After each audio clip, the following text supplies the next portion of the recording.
dirais plutôt que j'ai une autre lecture, simplement parce que j'estime qu'il y a un bon nombre également des Congolais de la diaspora, comme nous autres, qui sont retournés en RDC, après plus de 20 ans d'expérience dans différents secteurs, y compris les secteurs des mines dans différents pays, en Afrique du Sud, en Zambie, au Ghana, en Tanzanie, au Soudan, le Maroc, le Chili, en Amérique du Sud et également en Suède. Donc je ne pense pas que nous devons continuer à dire que les sous-traitants congolais n'ont pas d'expérience. Certes, on peut également trouver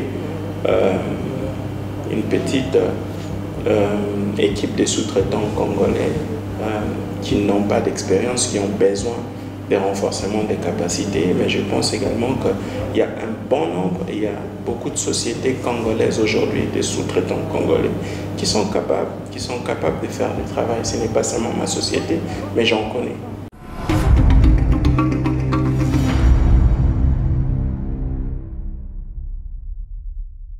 Écoutez, si nous devons parler d'insuffisance, je pense qu'on va peut-être vite en besoin.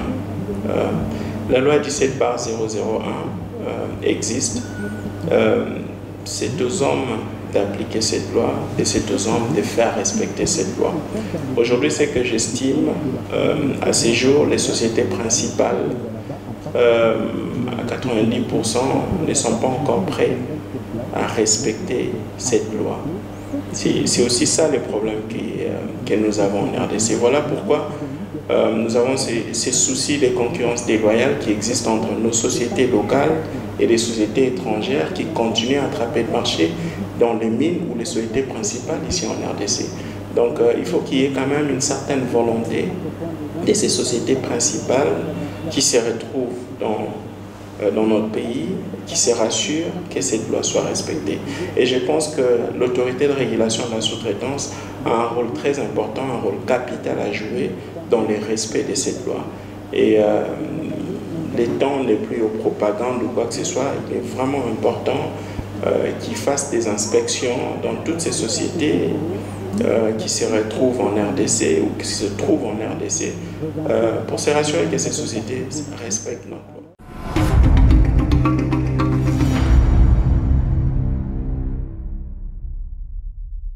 Écoutez, peut-être je ne serais pas mieux placé pour vous répondre au nom de l'autorité de régulation de la sous-traitance, mais j'estime simplement qu'ils doivent fournir beaucoup d'efforts et ils doivent se rassurer que la plupart des sociétés principales respectent la loi et que les sociétés congolaises, nous autres, nous nous retrouvons également dans des marchés et je ne pense pas qu'on doit simplement parler des petits marchés. Les Congolais, les sous-traitants aujourd'hui congolais peuvent également gagner ou travailler sur de gros marchés de 20, 30, 40 millions de dollars.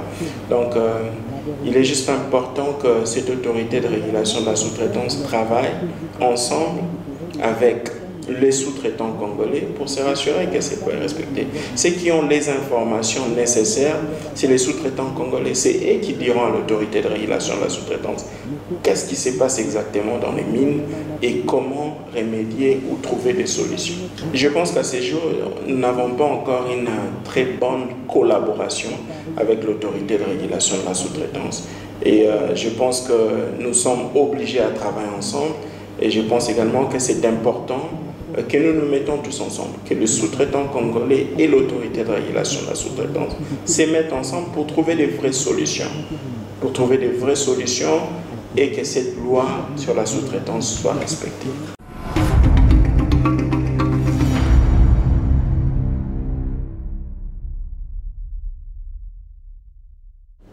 Et je pense peut-être qu'avec les temps, cette liaison va exister, mais nous, de notre côté également, nous fournissons tout ce qui est fort pour se rassurer que nous nous mettons ensemble avec l'autorité des régulations de la sous-traitance.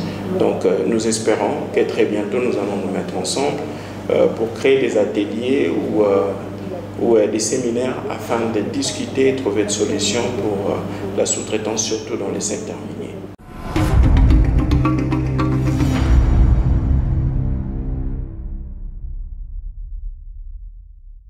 Tout à fait. Je pense également que la vision du chef de l'État est claire. le président Félix Antoine Tshisekedi Tshilombo. Sa vision est claire. Sa vision, c'est de créer une vraie classe moyenne, une classe des millionnaires. Et je pense également que c'est possible. C'est possible, pas par des propagandes, mais plutôt par le travail. Et nous qui sommes sur terrain, le travail, nous le faisons déjà.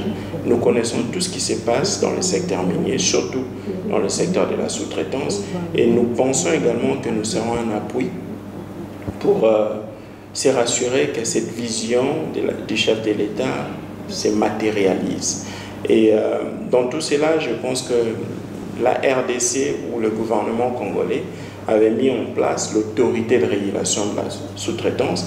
Et je pense que c'est l'ARSP qui est notre interlocuteur. C'est l'ARSP qui se met au milieu entre le président de la République et les sous-traitants congolais. Donc l'ARSP a un rôle très important, capital à jouer pour que cette vision, ces rêves du chef de l'État deviennent une réalité.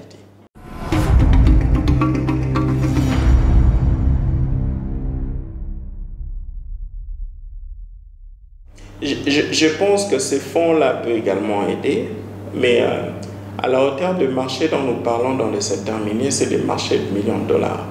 Et je ne sais pas si à ces jours, le FOGEC est déjà en mesure de financer des sous-traitants congolais à la hauteur de 500, 1 million, 2 millions de dollars. Donc on est toujours obligé de recourir aux banques commerciales pour trouver une solution.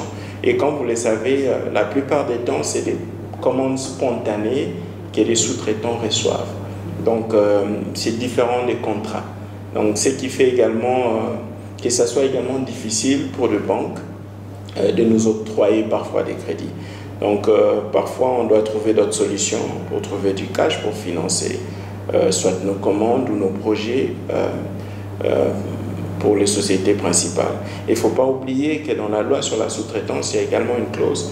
Il y a également ce qu'on appelle cette option où les sociétés principales doivent payer 30% à l'amont aux sociétés, aux sous-traitants congolais.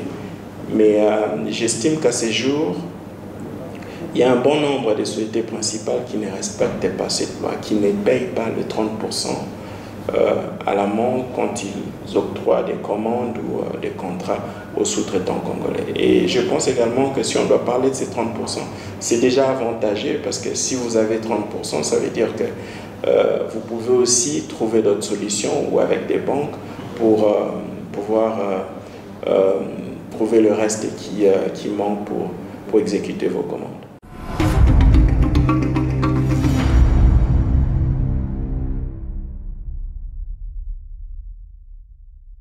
Je pense pour moi ou pour notre société, la première chose, c'est un bon chrétien, c'est d'abord Dieu, parce qu'il est maître des temps et des circonstances. Et en deuxième position, c'est le professionnalisme.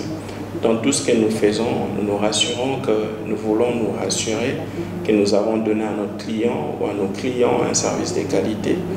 Et c'est également avoir ces options-là d'accès au cash. Parce que le plus gros problème dans l'entrepreneuriat, c'est les capitaux. Et quand vous avez accès au cash, ça veut dire que vous devenez plus flexible ou vous pouvez travailler avec les sociétés principales.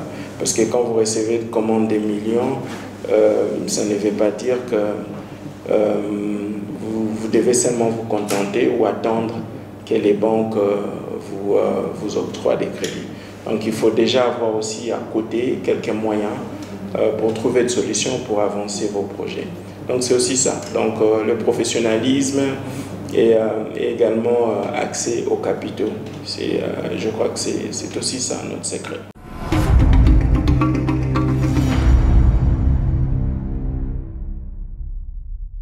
Vous savez, ça fait plus de 20 ans qu'on existe en Afrique du Sud.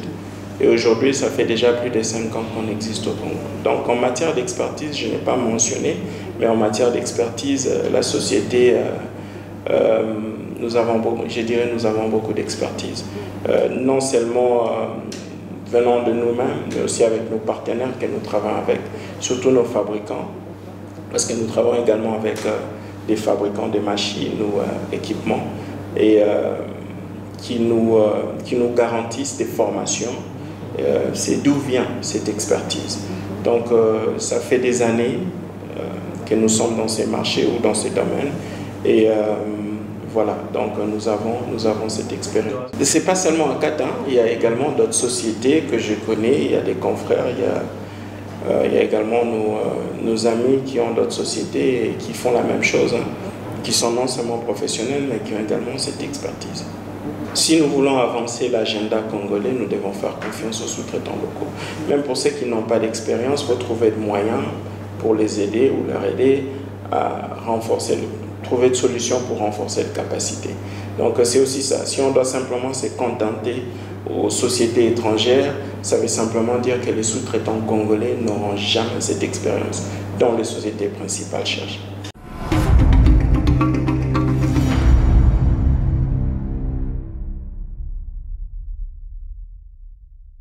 Écoutez, moi je pense que le leadership est clair. Quand j'ai dit le leadership est clair, les chefs de l'État peuvent partager sa vision ou imposer une certaine vision, mais c'est à nous autres. Quand je dis nous autres, je parle de l'autorité de régulation de la sous-traitance et d'autres ministères, de se rassurer que cette vision est accompagnée, de se rassurer qu'il y a une implémentation après cette vision. Donc c'est aussi ça. Donc il faut simplement comprendre que le chef peut bien partager sa vision, peut bien insister sur certaines choses, mais si nous autres qui sommes là, nous ne nous rassurons pas que cette vision du chef de l'État est matérialisée, on n'a pas à blâmer le chef de l'État. Ce n'est pas de sa faute. Écoutez, pour moi, je l'ai toujours dit, la plus grande richesse de la RDC, ce ne sont même pas nos mines, c'est nos ressources humaines. Donc on doit simplement se rassurer quand on parle des mentoring, donc du mentorat, lorsqu'on parle de tout ce qui est renforcement des capacités, on doit vraiment le prendre au sérieux parce que c'est ça même le futur du Congo.